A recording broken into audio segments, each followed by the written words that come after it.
Shri R V Babu, ഇപ്പോൾ അന്വേഷണം അതിൻ്റെ ഇപ്പോൾ കോടതി പറഞ്ഞ സമയം അവസാനിക്കാറായിരിക്കുന്നു. ഒരുപക്ഷെ സമയം നീട്ടി നൽകും എന്ന അഭിപ്രായമാണ് ശ്രീ ആർ കെ ജയരാജ് പ്രകടിപ്പിച്ചത്.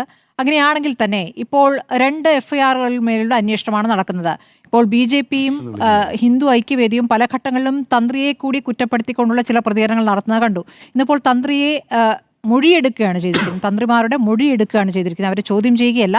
ആ മൊഴിയെടുക്കലിൽ അവർ ദേവസ്വം ബോർഡിനെതിരായ മൊഴി കൊടുത്തു എന്നാണ് പുറത്തു പറഞ്ഞ പ്രതികരണത്തിൽ നിന്ന് മനസ്സിലാക്കാനാകുന്നത്. അവരെയും പ്രതിക്കൂട്ടിൽ നിർത്തുന്ന തെളിവുകളുണ്ട് എന്നാണോ ഹിന്ദു ഐക്യവേദി കരുതുന്നത്? അല്ല, തെളിവുകളൊക്കെ നിശ്ചയിക്കേണ്ടത് SIT ആണ്. അന്വേഷണ ഉദ്യോഗസ്ഥന്മാരാണല്ലോ ഇതുവരെ പ്രതികളെ നിശ്ചയിച്ചത്. SIT ആണ് ആദ്യം ഉണ്ണികൃഷ്ണൻ പോറ്റിക്കെതിരെ കേസെടുത്ത് അറസ്റ്റ് ചെയ്തത്. അതേപോലെ പിന്നീട് മുരാരി ബാബു, ഇങ്ങനെ ഓരോരുത്തരെയും അറസ്റ്റ് ചെയ്തതും ഒക്കെ SIT കണ്ടെത്തിയ തെളിവുകളുടെ അടിസ്ഥാനത്തിലാണ്. അങ്ങനെ തെളിവുകൾ കണ്ടെത്താൻ ഈ തന്ത്രിമാർക്കെതിരെയും തെളിവുകൾ കണ്ടെത്തിയാൽ അതേ നടപടി തന്നെ സ്വീകരിക്കുന്നതിൽ ഒരു തെറ്റും ഞങ്ങൾ കാണുന്നില്ല. കുറ്റം ചെയ്തവരാരായാലും ശിക്ഷിക്കപ്പെടണം, ഉപ്പ് തിന്നവൻ വെള്ളം കുടിക്കണം. അതിനകത്തൊന്നും ഞങ്ങൾക്ക് യാതൊരു വിഷമവുമില്ല. ഈ സ്വർണ്ണപ്പാളികൾ പുറത്തേക്ക് കൊണ്ടുപോകുന്നതിൽ തന്ത്രിമാർക്ക് പങ്കില്ല എന്ന് കൂടിയാണ് തന്ത്രി എന്ന് പറഞ്ഞിരിക്കുന്നത്. അത്തരം കാര്യങ്ങളൊക്കെ തീരുമാനിക്കുന്നത് ദേവസ്വം ബോർഡാണ് എന്നുള്ളതാണ്. അതിൽ പ്രത്യേകിച്ച് അധികാരങ്ങളില്ല എന്ന് കൂടിയാണ് പറഞ്ഞിട്ടുള്ളത്. ഏതായാലും ഒരു കാര്യം വളരെ വ്യക്തമാണ്. കേരള ഹൈക്കോടതിയുടെ ഉത്തരവിൽ വിജിലൻസ് കൊടുത്ത റിപ്പോർട്ടിന്റെ അടിസ്ഥാനത്തിൽ കൊടുത്ത ജഡ്ജ്മെന്റിൽ 10 പേരുടെ പങ്കാളിത്തം ഈ വിഷയത്തിൽ ഉണ്ടായിട്ടുണ്ട്. അതായത് സ്വർണ്ണപ്പാളി പുറത്തു കൊണ്ടുപോയതുമായി ബന്ധപ്പെട്ട് 10 പേരുടെ പങ്കാളിത്തം ഉണ്ടായിട്ടുണ്ട്. അതിൽ ഉണ്ണികൃഷ്ണൻ പോറ്റിയുടെ മാത്രം പേര് പറഞ്ഞു, ബാക്കി എല്ലാവരുടെയും ചുമതലകൾ പറഞ്ഞു. തിരുവാഭരണം commissioner, executive officer, administrative officer, ആ പറഞ്ഞ കൂട്ടത്തിൽ തന്ത്രി, ബോർഡ്, ഇതൊക്കെ പ്രതികളാണ്. അപ്പൊ സ്വാഭാവികമായിട്ടും ഒരു ഉത്തരവാദി എന്നുള്ള നിലയ്ക്ക് ആരൊക്കെയുണ്ടോ, നമുക്കിവിടെ ആരെയും രക്ഷിക്കേണ്ട ചുമതലയൊന്നുമില്ല. ക്ഷേത്രത്തോടും വിശ്വാസികളോടുമാണ് ഹിന്ദു സംഘടനകളുടെ കടപ്പാട്. അപ്പൊ അതുകൊണ്ട് തന്ത്രി കുറ്റക്കാരനല്ല എന്നാണ് കണ്ടെത്തുന്നതെങ്കിൽ സന്തോഷം. ഞങ്ങൾ വളരെ സന്തോഷവാന്മാരാണ്. കാരണം തന്ത്രിയെ പോലുള്ള ഒരാൾ ഇത്തരത്തിൽ കുറ്റം ചെയ്യുന്ന ഒരാളായിട്ട് മാറാൻ പാടില്ല. തന്ത്രിയിലൂടെ അത്രയും വിശ്വാസം ഭക്തന്മാർക്കുണ്ട്. അതുകൊണ്ട് തന്ത്രി കുറ്റക്കാരനല്ല എന്നാണ് കണ്ടെത്തണമെങ്കിൽ അത് വലിയൊരു ആശ്വാസവും വിശ്വാസം വർദ്ധിപ്പിക്കുന്നതുമാണ്. ഇവിടെ പ്രശ്നം സ്മൃതി, ഇപ്പോ ഈ അന്വേഷണം എനിക്ക് തോന്നുന്ന ഒരു തരത്തിൽ പറഞ്ഞാൽ മരവിച്ച് നിൽക്കുകയാണോ എന്ന് സംശയം തോന്നുന്ന തരത്തിലാണ് കാര്യങ്ങൾ പോകുന്നത്. തന്ത്രിമാരിൽ നിന്നും മൊഴിയെടുക്കുന്നു. ഓക്കെ, ഇവിടെ എന്തുകൊണ്ടാണ് പ്രശാന്തിനെ അറസ്റ്റ് ചെയ്യാത്തത്? ഇന്നിപ്പോൾ പത്മകുമാറിനെ കസ്റ്റഡിയിൽ വാങ്ങിയിരിക്കുന്നു ശ്രീ ആർ വി ബാബു. പത്മകുമാറിനെ കസ്റ്റഡിയിൽ വാങ്ങിയിരിക്കുകയാണ്. ശരി, കസ്റ്റഡിയിൽ പത്മകുമാറിനെ കസ്റ്റഡിയിൽ എടുത്തു. ഞാൻ പറയുന്നത് ഇതൊക്കെ എന്തുകൊണ്ടാണ് ഇത്രയും വൈകുന്നത് എന്ന് എനിക്ക് മനസ്സിലാവുന്നില്ല. ഇത്തരം കാര്യങ്ങളിലെ നടപടികളിലേക്ക് കടക്കാൻ അതിന്റെ കാരണം വേറെ ഒന്നുമല്ല. അപ്പൊ ഞാൻ പ്രശാന്ത് ഇതിലെ ഒരു പ്രധാനപ്പെട്ട വ്യക്തിയല്ലേ?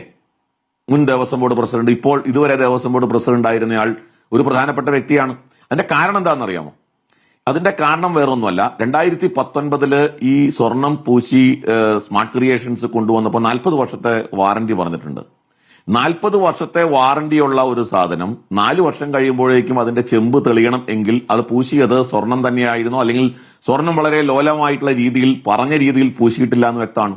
അപ്പോൾ സ്വർണം പറഞ്ഞ പോലെ പൂശാത്തത് കൊണ്ട് ഈ സ്വർണത്തിന്റെ ചെമ്പ് തെളിയാൻ തുടങ്ങുമ്പോൾ മുൻകാല ആളുകളെ രക്ഷിക്കാൻ വേണ്ടി പ്രശാന്ത് എടുത്ത തന്ത്രപരമായൊരു നിലപാടാണ് ഇത് എന്ന് വിശ്വസിക്കുന്നവരുണ്ട്.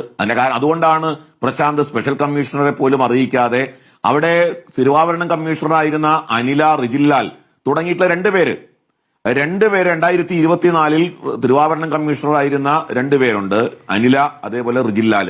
ഇവരുടെ അഭിപ്രായം മാനിക്കാതെ ഈ പ്രശാന്ത് ഈ സ്വർണ്ണപ്പാളികൾ ഇപ്പോ കൊടുത്തുവിട്ടത്. അപ്പോ 40 വർഷത്തെ വാറണ്ടിയുള്ള സാധനം 4 വർഷം കൊണ്ട് ചെമ്പ് തെളിയുന്നു എന്ന് പറയുമ്പോൾ അവിടെ കുറ്റമുണ്ട്, അവിടെ ഗുരുതരമായ പ്രശ്നം സംഭവിച്ചിരിക്കുന്നു എന്ന് മനസ്സിലാക്കാൻ കഴിയാത്ത ആളാണോ പ്രശാന്ത്? പക്ഷേ ശ്രീ ആർ വി ബാബു, ഈ പറഞ്ഞ വാറണ്ടിയാണ് കൊടുത്തുവിടാനുള്ള ഒരു കാരണമായി പ്രശാന്ത് ചൂണ്ടിക്കാണിച്ചില്ല. മാത്രമല്ല, ഒറ്റയ്ക്ക് ഉണ്ണികൃഷ്ണൻ പോറ്റിക്ക് ആ പാളി കൊടുത്തുവിടുകയല്ല ചെയ്തത്. അതിന് മുന്നത്തെ ബോർഡുകൾ ചെയ്തതുപോലെയല്ല ചെയ്തിട്ടുള്ളത്. ഉദ്യോഗസ്ഥരും കൂടെ പോയിരുന്നു, സാക്ഷികളായിരുന്നു. അല്ല, അതുകൊണ്ട് എന്ത് സംഭവിക്കും? ഇവിടെ പ്രശ്നം സ്വർണം പൂശിക്കൊണ്ടുവരിക എന്നുള്ള ചുമതല മാത്രമേ ഇപ്പോഴേ ഉണ്ടായിരുന്നുള്ളൂ. സ്വർണം എടുക്കുക എന്നുള്ള ചുമതല ഉണ്ടായിരുന്നു. അതുകൊണ്ട് കൂടെ ഉദ്യോഗസ്ഥന്മാർ പോണത് കൊണ്ട് പ്രശാന്തിന്റെ താല്പര്യം സംരക്ഷിക്കുന്നവർക്കൊന്നും ഒരു പ്രശ്നമില്ല. കാരണം സ്വർണം പൂശി കൊണ്ടുവരിക, ഈ കള്ളം പുറത്ത് വെളിച്ചത്ത് വരാതിരിക്കുക, ഇത്രയേ ഉള്ളൂ. 2019 നടത്തിയ കള്ളം മൂടി വെക്കാൻ പ്രശാന്ത് ശ്രമിച്ചു എന്നാണ് കോടതി തന്നെ പറഞ്ഞിട്ടുള്ളത്. ഇത് ഞാൻ പറഞ്ഞതല്ല. പ്രശാന്ത് 2019 കുറ്റക്കാരെ രക്ഷിക്കാൻ ശ്രമിച്ചോ എന്ന് ചോദിച്ചത് കോടതിയാണ്, അല്ലേ? കോടതിയുടെ ഉത്തരവിൽ അതില്ലേ? ആ ജഡ്ജ്മെന്റിൽ അതില്ലേ? അപ്പോ എന്തുകൊണ്ട് പ്രശാന്തിനെ അറസ്റ്റ് ചെയ്യാതിരിക്കുന്നു? പ്രശാന്തിനെ ചോദ്യം ചെയ്തിട്ടില്ലല്ലോ. ഞാൻ ചോദിക്കുന്നത്, ഈ തന്ത്രിമാരെ ചോദ്യം ചെയ്യുന്നതിന് മുമ്പ് പ്രശാന്തിനെ ചോദ്യം ചെയ്യണ്ടേ? എന്തുകൊണ്ടാ പ്രശാന്തിനെ ചോദ്യം ചെയ്യാത്തത്? തന്ത്രിമാരെ ചോദ്യം ചെയ്തതല്ല, മൊഴിയെടുക്കലായിരുന്നു എന്നാണ് ഞാൻ മനസ്സിലാക്കുന്നത് ശ്രീ ആർ വി ബാബു. ചോദ്യം ചെയ്യലല്ല. ആയിക്കോട്ടെ, ഇതൊക്കെ നമുക്ക് സാങ്കേതികമായി മൊഴിയെടുക്കലാണ് എന്നൊക്കെ പറയാം. സത്യത്തിൽ എന്താ നടക്കുന്നതെന്നൊക്കെ നമുക്കറിയാലോ. ഇത് മൊഴിയെടുക്കലും ചോദ്യം ചെയ്യലും തമ്മിലൊക്കെ സർട്ടൈൽ ആയിട്ടുള്ള വ്യത്യാസമേ ഉള്ളൂ. അല്ല ശ്രീ ആർ വി ബാബു, അങ്ങനെയാണോ? കാരണം ഈ ചോദ്യം ചെയ്യൽ, ഇതിനു മുമ്പ് നടന്ന ചോദ്യം ചെയ്യലുകൾക്കൊക്കെ ശേഷം വേഗം ഒരു അറസ്റ്റ് ഉണ്ടായിട്ടുണ്ട്. അതല്ലേ നമ്മൾ മുരാരി ബാബു തൊട്ട് കാണുന്നത്?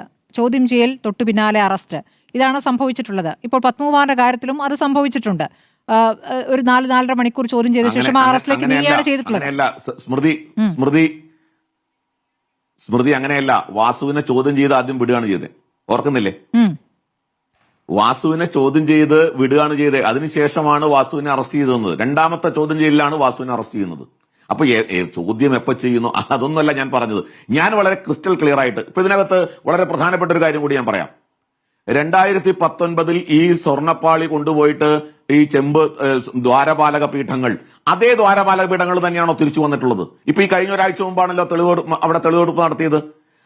ഞാൻ മനസ്സിലാക്കിയെടുത്തോളം, എനിക്ക് കിട്ടിയ വിവരങ്ങളുടെ അടിസ്ഥാനത്തിൽ ഞാൻ മനസ്സിലാക്കിയെടുത്തോളം ഈ കൊണ്ടുപോയ ദ്വാരപാല പീഠങ്ങളല്ല അവിടെ തിരിച്ചു വന്നിട്ടുള്ളത്.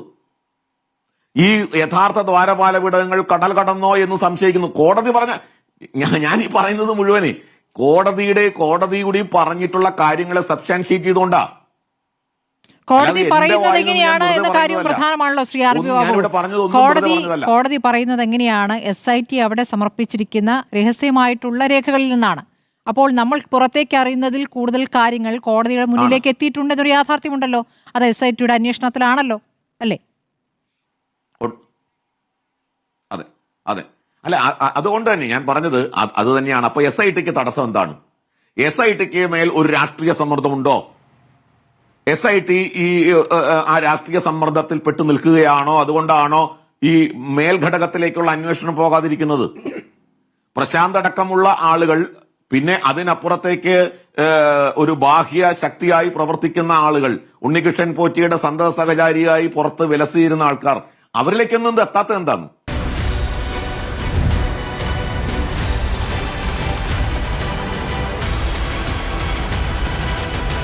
ഡിബേറ്റ് വിത്ത് സ്മൃതി പരുത്തിക്കാട്.